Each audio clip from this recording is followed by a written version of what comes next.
আজ তোমার পছন্দের খাবার দিয়ে জন্মদিনে খেতে দিলাম, তোমার কাছে কেমন লাগতেছে? আচ্ছা, খেয়ে দেখি কেমন লাগে।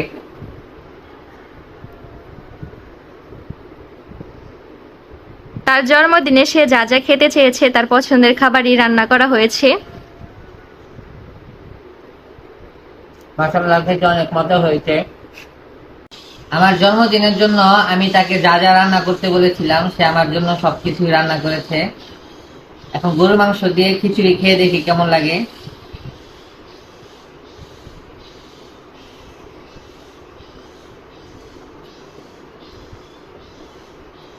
মাশাআল্লাহ, গরুর মাংস আর খিচুড়ি দিয়ে খেতে অনেক মজা হয়েছে।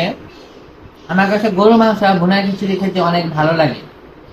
এত কষ্ট করে রান্না করার পর শুধু খেয়ে এটুকু কথা বলে একটু হাসি দিলে কিন্তু ভালো লাগে। সত্যি তার কথা শুনে মনটা ভরে গেল। সর্বশেষ খাচ্ছি মায়ের হাতের পায়েস।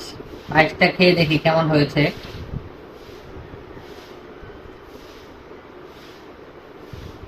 পায়েসটাও খুবই মজা হয়েছে।